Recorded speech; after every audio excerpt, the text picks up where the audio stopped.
Hey, what's up YouTube? So we're about to get ready to start doing a clutch on this 2008 SI Civic, and we'll show you guys basically what we need to do. So right now we're just going to start taking off the wheels and tires, and then we'll get to the spindles and I can show you how to drop the axle and take the lower control arm off, and just get ready to get the subframe and then all the bolts. I'll show you the 17 millimeters, taking off these clips and everything. So right now I'm just gonna start taking the wheels off and everything, and then we'll come back. All right, so now we're gonna start with a 36 millimeter. That's for the axle. There's a 17 right here, I believe, for the tie rod, and then we have 3 17s right here, and that's how we get the spindle off. So we're gonna knock that out real fast, and then we'll come back. We got our axles out. Now you want to disconnect the subframe from the engine oil pan mount, and then you got this mount up here. This one's a 19, and then this one is a 17 millimeter, and then also you have 4 main bolts.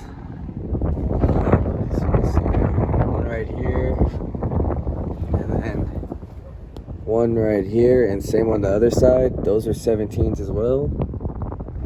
And then also gonna be disconnecting these four plugs up here. This is for the electronic power steering. So you want to, it's a little bit easier when you drop the subframe down a little bit, not all the way completely, just to get in there, but depends, it's all up to you. So also there is to disconnect the steering rack inside. There's a 10 millimeter.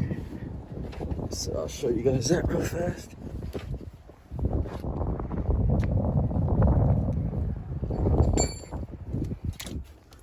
So there's our 10 millimeter right there that we'll be dropping. Make sure you lock the steering and mark your space. So when you put the subframe and EPS back in, you won't have to get an alignment or reassess the steering wheel. So just make sure you have that handled. So I'm gonna go ahead and knock out those mounts and drop this steering column real fast. All right guys, so kind of went ahead of myself and went and took the shift linkage off. I disconnected the plug. So you got the reverse lockout, you got the reverse, and then you have the speed sensor right there. So now you got the front mount that we have to take out. You guys can't probably see it. Let me get under. So I'm gonna take this out. There's 3 17s. As you can see, the subframe is dropped. It was a 10 from there, and then these were all 17s. The mount is a 19, and this was a 17. Yeah, so now we take this mount off, then we're gonna go around. There's about 7 17s around the motor, and then we'll be able to take this one and drop the transmission, and then we'll be exposed to the clutch and flywheel. So gonna go ahead and drop those out. Probably gonna take this intake off as well, because we're gonna have to replace the starter on this. So we'll be probably taking off the intake, so it'll be more clearance. But other than that, we're gonna go ahead and take this transmission off, and then we'll come back. All right, so as you can see, this is our clutch, and it is torn to pieces. It's literally nothing left. The car didn't even move, that's how bad it was. But here's the aftermath of it. Flywheel's horrible. Good thing we got a brand new one. We're gonna be installing as well. So still gotta take off the flywheel, and we're gonna put a new crank seal on here, and then we'll put the new flywheel, new clutch, and then we'll be putting everything back together. So that'll be it for right now. Stay tuned until tomorrow.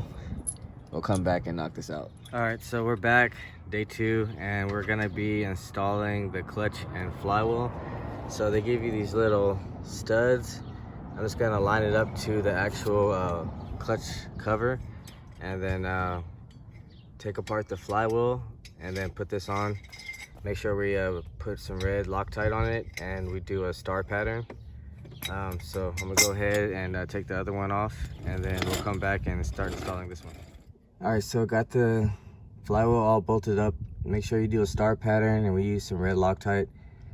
So now we're gonna install the clutch, and then we'll be able to get ready to install the transmission. All right guys, so this is how it should look after the clutch is all installed and everything. Make sure you use some blue Loctite for these bolts. And right now we're basically gonna get ready to install the transmission. So we'll put that up, and then we're gonna install another starter, because this one was going out as well. Hopefully the one I install is better because it's used as well, but it should be good. So we're gonna go ahead and do that, and then we'll show you how to install the shift linkage, subframe, and everything else. All right, so the transmission is in, as you can see, all mounted up. Got the mount over here, and now also the slave cylinder. So after this, we're gonna go ahead and put the shifter bracket back on. So is this right here? Install that with the clips, get the shift linkage right on, and then we'll go ahead and start knocking out the subframe and throwing on the spindles and axles. All right, so let's go through an overview of everything. Got the axle half shaft in, got our electrical system all connected, got our subframe, this bolt and lower subframe. Let's see, where's it at? Right here, and back here, front and back all tightened down. Rear mount all, and upper front mount, it's all complete. So let's see, we're gonna put I got the battery connected, it's gonna tighten that down. Everything's basically connected, so now we can put the wheels on and go for a test drive. Hey, what's up guys? So we're back on the road now. The car is fixed and rolling.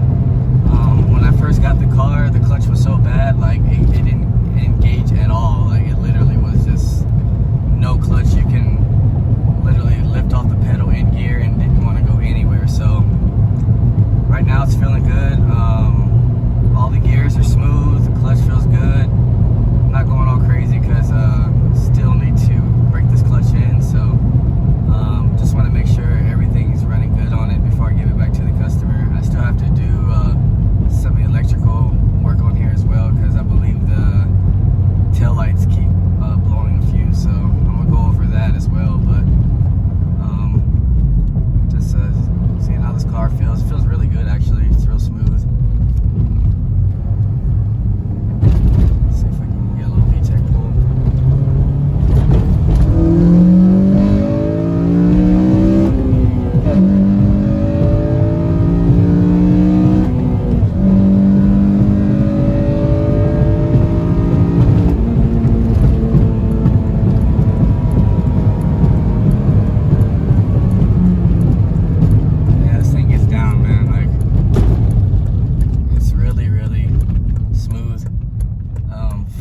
Having an intake on it as well, it gets down. I used to have one of these with a K24 built, so they're really smooth. The only thing that sucks about this is the drive-by throttle, which kind of leaves a little lag, but other than that, I mean, it's a smooth car. I love these cars. I don't know why they took away the all-motor real true VTEC away, but hopefully maybe they'll bring it back somehow.